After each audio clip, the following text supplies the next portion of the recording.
வட மாநிலத்தவர் குறித்த தயாநிதி மாறன் பேச்சு திரித்து கூறப்பட்டுள்ளதாக மதிமுக முதன்மை செயலாளர் துரை வைகோ தெரிவித்துள்ளார்.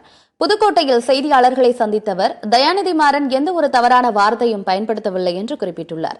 தமிழகத்திலிருந்து செல்பவர்கள் ஆங்கிலம் தெரிவதால் அவர்களுக்கு எளிதாக வேலைவாய்ப்பு பெற முடிகிறது. ஆனால் வட மாநிலத்தவர்கள் ஹிந்தி மட்டும் தெரிந்திருந்ததால் அவர்களுக்கு அந்த வாய்ப்பு கிடைக்கவில்லை என்றுதான் தெரிவித்தார் என்று கூறியதாக அவர் தெரிவித்துள்ளார். அவருடைய கருத்தை திரித்து தேர்தல் ஆதாயத்திற்காக பாஜகவினர் பேசி வருவதாக துரை வைகோ குற்றம் சாட்டியுள்ளார். சொல்லும் போது இந்திய ஆதிக்கத்தை எதிர்த்ததுனால நம்ம மாணவர்களுக்கு வந்து ஆங்கில புலமை இருந்ததுனால நம்ம அந்த மாதிரி முன்னேற்றத்தை நம்ம அடைஞ்சிட்டோமோ, அதே பொறுத்த வரைக்கும் வட மாநிலத்தில் கிடையாது.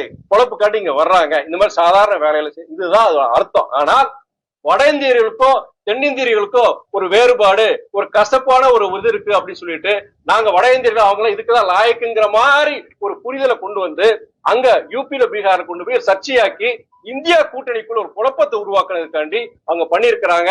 அவங்க விட்டுருங்க, நீங்க தமிழ்நாட்டில் இருக்கிற பாஜக அதை எடுத்து கொண்டு போய் பண்ணிருக்காங்க. இது கேவலமான ஒரு விஷயம். அவர் சொன்ன விஷயம் வந்து எந்த நோக்கத்துக்காண்டி சொன்னது வேற, ஆனா அதை கட் அண்ட் பேஸ்ட் பண்ணி முழுமையா கொண்டு போகாம இதை அவங்க சொல்றது அரசியலாக்குறாங்க.